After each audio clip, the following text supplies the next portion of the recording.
Čaute, vítam vás u ďalšieho videa. Ideme na takú 3-4 hodinovú cestu k fotopascám.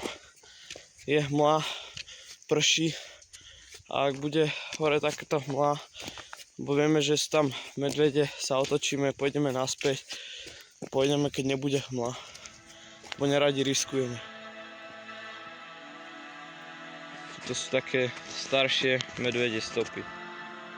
Na tých miestach je to dosť nebezpečné, preto sa otačame a pôjdeme, keď bude krajšie počasie.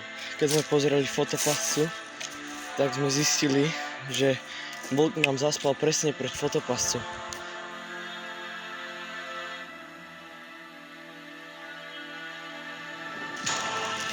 Môže niekedy o pár rokov z tohto miesta vzniknúť medvedí brloch.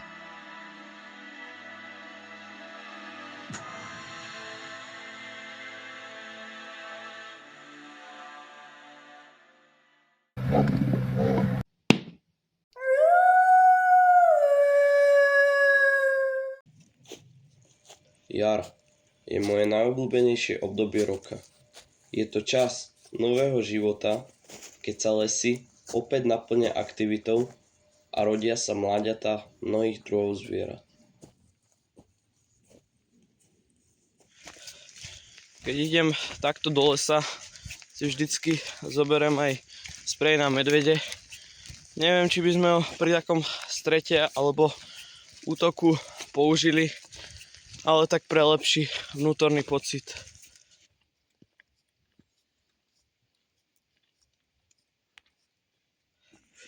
Pohybujeme sa v teritoriu medveďa, keďže je takáto hmla, k tomu ešte prší. Nemusí nás počuť ani vidieť. Uvidíme, ako to bude tam hore, keď tak sa otočíme a pôjdeme, keď bude krajšie počasie.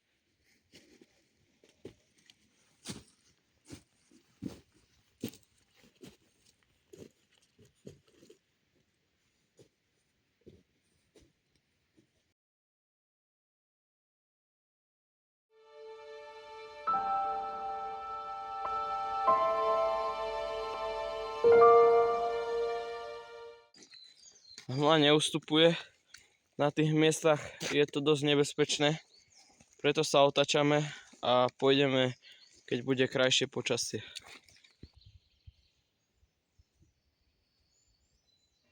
Čaute, vítam vás v druhej časti videa. Dneska ideme opäť hore k tým fotopascám. Dúfam, že sa vám bude video páčiť a dopozerajte až do konca.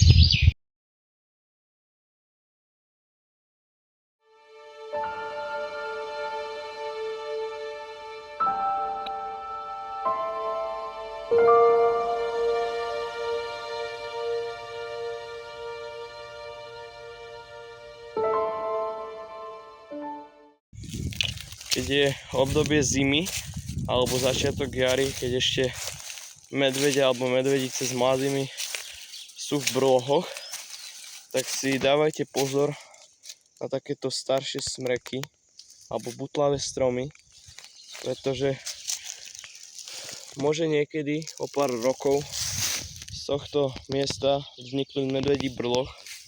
Náhodou, keď pôjdete v zime druhou stranou tohto stromu, tak môžete naraziť na medvedicu s mladými alebo medveďa. No a na 10 metrov to nie je boh vie čo, takže dávajte si pozor na staré stromy, butlavé, prípadne vývraty. No, isto ste počuli v správach aj veľa prípadov, kedy sa ľudia stretli s medveďom. Sú také, že keď je pustený pes, to vie vyplašiť alebo vyduriť medveďa a zostrachaný pes pôjde k majiteľovi. No a keď ten medveď pôjde za tým psom, tak presne natrafí na ľudí. No a tiež to je taký blízky stret.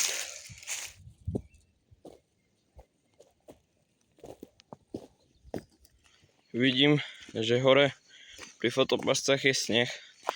Pozrieme nejaké stopy, čo tam chodilo. Prípadne vlky, medvede, rys a tak ďalej. My ideme od prvej fotopasce smerom k druhej. Je tu naozaj veľa snehu ešte. A vy si zatiaľ pozrite, čo tam bolo.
Keďže je zima a čerstvej potravy je veľmi málo, vie im vystačiť aj napríklad ihličie zo stromov.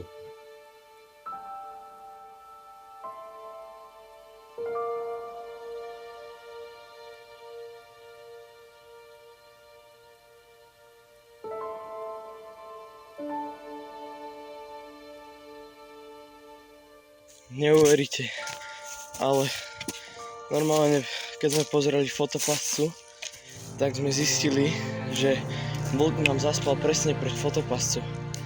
Takže môžeme ísť spokojne domov.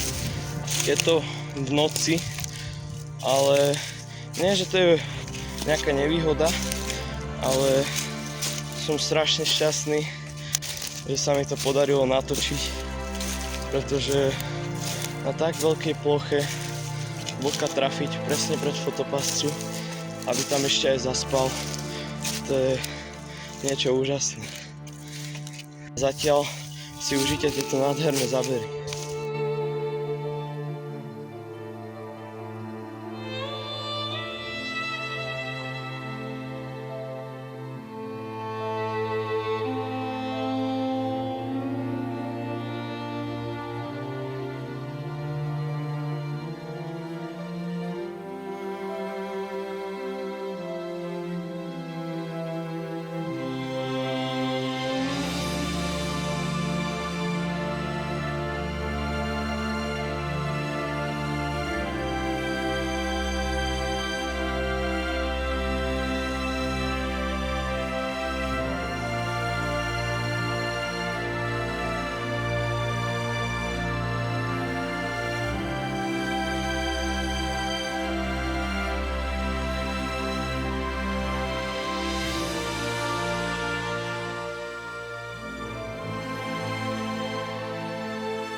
čase, keď je jelenia ruja, tak jelene bojujú medzi sebou o samice a môže dojsť aj k úrazu, ako je napríklad na tomto videu, že sa mu odlomila časť parohu.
Na jar, počas medvedej ruje, jelene zhadzujú svoje parohy a môže sa stať, že zhodia jeden a až po 3 dňoch zhodia ten druhý, ako je napríklad na tomto videu.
Tak práve sme dorazili k fotopasci a ideme pozrieť, čo tam je.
Keďže je medvedia ruja, tak medvedie samce prenasledujú a stopujú medvedice kvôli páreniu.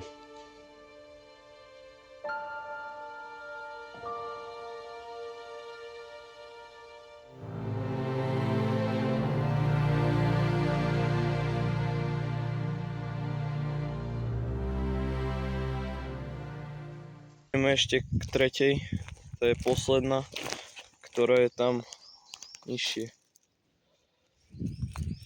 Toto sú tie miesta, do ktorých sme vtedy nechceli ísť.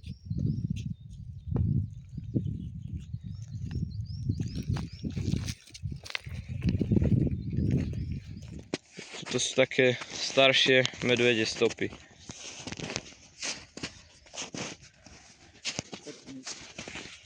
Išiel tam hore.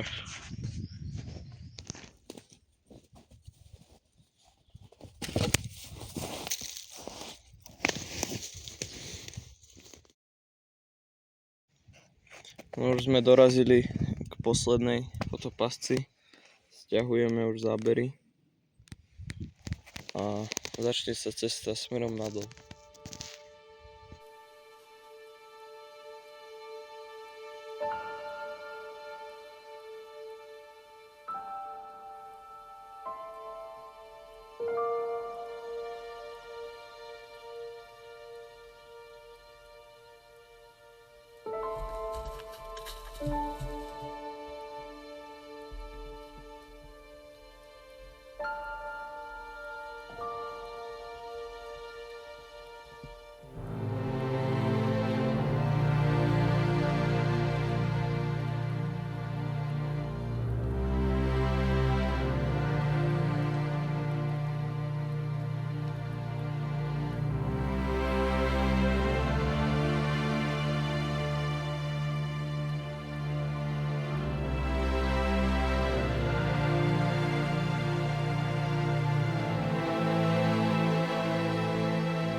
Sme na konci videa, unavení, ideme domov po takej 15-kilometrovej prechádzke. Dúfam, že sa vám video páčilo a môžete napísať do komentára, aký zostrih z fotopasce sa vám najviac páči. Čau.